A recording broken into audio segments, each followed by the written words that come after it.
नमस्कार मित्रों, आप और हम सभी विश्वव्यापी कोरोना संकट से ग्रसित हैं, दो हाथ कर रहे हैं।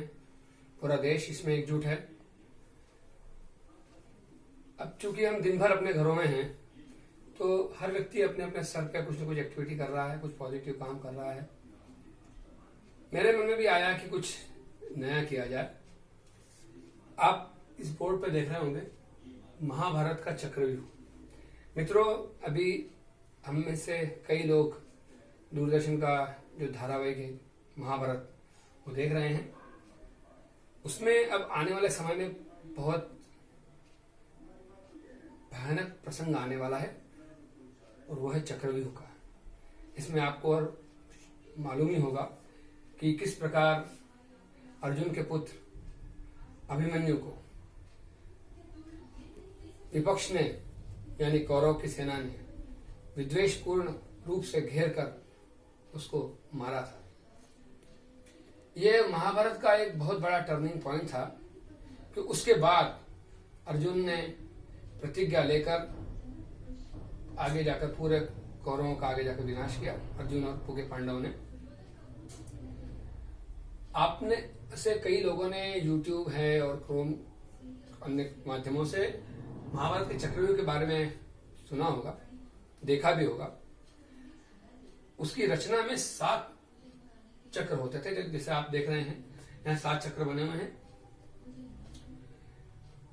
इसको तोड़ने का रहस्य सिर्फ अर्जुन को आता था। अभिमन्यु जो उसका बलशाली पुत्र था, सुभद्रा और अर्जुन का जो पुत्र एकमात्र ऐसा था जिससे इसको अंदर जाने का रास्ता तो आता था, लेकिन उसको बाहर निकालने का रास्ता नहीं आता था। उसका कारण शायद आपने सुना होगा कि अर्जुन की पत्नी सुभद्रा के गर्भ में जब अभिमन्यु थे, उस दौरान अर्जुन ने अपनी पत्नी को इसका रहस्य बताया था कि इस प्रकार चक्रव्यूह के अंदर जाया जाता है। युद्ध के दौरान एक रचना बनाई जाती है, तो उसमें किस प्रकार अंदर जाया जाता है। और जब अंदर जाने की विधि बता रहे थे, उस दौरान जैसे ही वो अंदर जाने की विधि समाप्त हुई, तब तक उनकी सुभद्रा सो गई थी। उस कारण गर्भ में पल रहे अभिमन्यु ने वहां तक तो सुन लिया कि इसके अंदर कैसे जाते हैं, लेकिन बाहर का मार्ग वो सुन नहीं पाया क्योंकि उसकी मां सो चुकी थी। अब इसका आगे जाकर परिणाम ये हुआ कि जब कौरवों ने अर्जुन को युद्ध क्षेत्र में अलग थलग कर दिया था और इस चक्रव्यूह में उन्हें युधिष्ठिर को घेर के मारना था, लेकिन अर्जुन का पुत्र अभिमन्यु आगे आया और अपने काका से कहा उसने कि नहीं, मैं आगे जाऊंगा, कोई मुझे आता है इसको भेजना। तो बहुत इस तरह से अभिमन्यु ने निश्चय किया कि वो चक्रव्यूह के अंदर जाएगा। इस चक्रव्यूह में आप देख रहे होंगे 7 चक्र बने हुए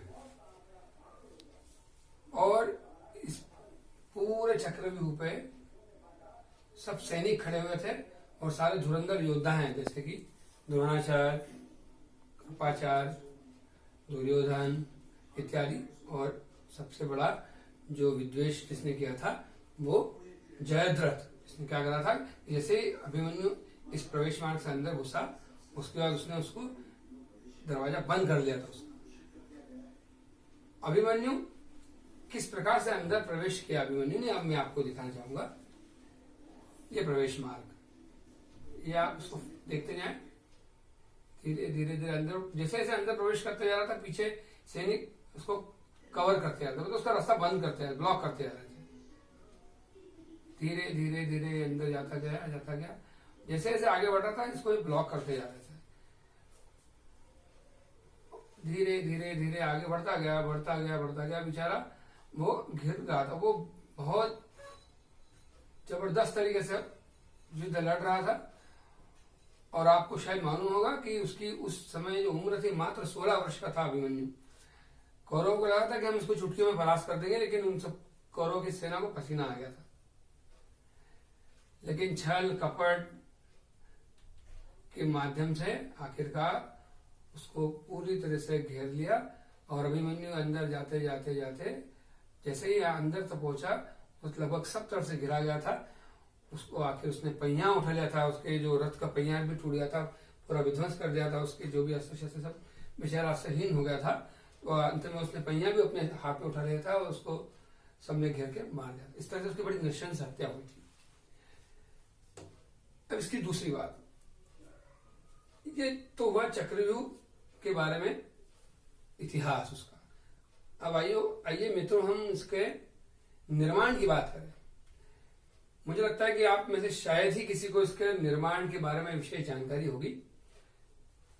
मुझे भी इसके निर्माण के बारे में कुछ पता नहीं था, पर मैं बड़ा सौभाग्यशाली हुआ हूं कि करीब 40 वर्ष पूर्व मेरी स्वर्गीय बुआ जी ने इसका निर्माण कैसे हुआ था उसके बारे में मुझे बचपन में सिखाया था। तो आइए अपन देखते हैं कि इसका निर्माण आखिर कैसे हुआ था। दरअसल यह एक गणितीय रचना है, मैथमेटिकल कंस्ट्रक्शन है। जैसा कि आपको मालूम है कि भारत का गणित प्राचीन काल से बड़ा ही विख्यात रहा है। तो आइए देखें इस गणितीय रचना को, जिसको चक्रव्यूह कहा गया।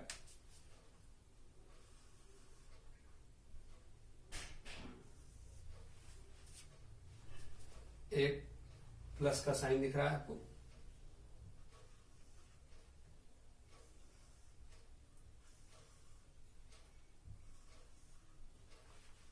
चार कर्व नजर आ रहे हैं आपको।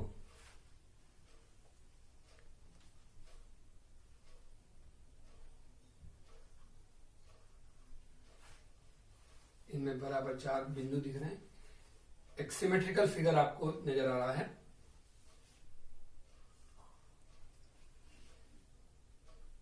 अब इसको ज्वाइन करते जाएं।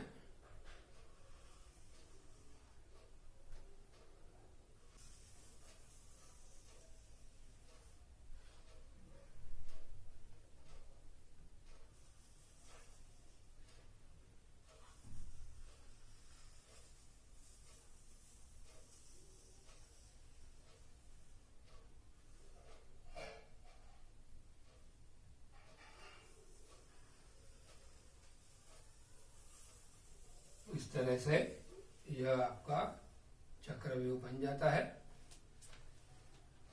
दिखने में एक साधारण सी रचना दिख रही है, लेकिन इसका भारतीय इतिहास में बहुत बहुत गहरा महत्व है। तो मुझे लगता है कि आपको ये वीडियो पसंद आया होगा।